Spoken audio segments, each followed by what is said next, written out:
Les faits se sont passés. C'était le 16 janvier 2001. Mzé travaillait dans ce bureau. C'est un bureau habituel qu'on appelle la Maison Blanche. Et il travaillait avec l'un de ses collaborateurs, le directeur de cabinet. Voici les dossiers sur lesquels il travaillait.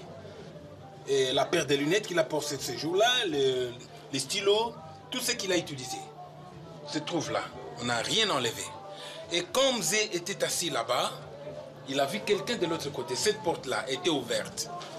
Il a vu un de ses gardes rapprochés qui lui a fait signe qu'il voulait lui parler en aparté.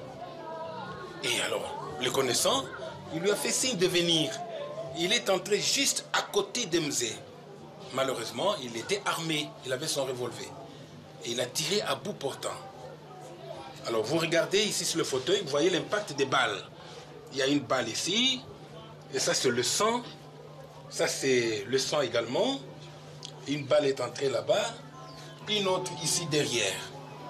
Mais vous êtes le seul témoin. Je suis le seul témoin et le dernier à lui avoir parlé. Effectivement. Vous parliez de quoi ce jour-là? Nous préparions le sommet France-Afrique. Nous devions aller à Yaoundé. Et ce jour-là, c'était le jour de ma permanence. Et c'est à ce moment-là qu'il m'avait demandé qu'on fasse la liste des gens avec qui nous devions voyager. Nous étions sur ce dossier-là quand l'inévitable est arrivé. Et donc là, Rachidi entre. Ouais. Là, vous le voyez. C'est quelqu'un que vous connaissez ou... Non, je savais que c'était des gardes-corps du chef, mais je ne sais pas s'il s'appelait tel. Ça faisait pas longtemps que j'étais là-bas. Et là, il se passe quoi? Vous voyez quoi exactement? Non, il vient, il arrive à la porte, il claque ses souliers, il salue. Le chef lui demande qu'est-ce qu'il y a, venez. Et il est entré. Et là, il fait quoi? Là, moi, j'étais en train de prendre note. J'entends le premier coup de feu. Je regarde, il tire encore une fois. La troisième fois, il tire, et puis il commence à sortir. Voilà comment ça s'est passé. Et là, je me suis relevé, je ne comprenais rien du tout. Je ne savais pas ce qui s'est passé. Et bon, je suis sorti aussi vers la porte de la papa où il est entré. Il courait. Et j'ai crié en swahili, Uibwana na pigara ici Masasi. Et à un certain moment, j'entends, ce monsieur vient de tirer sur le chef de l'État. Hein? Moi, je ne le connaissais pas de nom. Je dis, Uibwana na pigara ici Masasi. Chiribagula qui est à l'escalier, qui voulait aller attendre vers le garage, il voit l'autre en train de sortir dans la précipitation, semble-t-il, avec son arme à la main. Chiribagula voit aussi M. Mota en train de le poursuivre, criant sur lui qui vient de tirer sur le chef de l'État.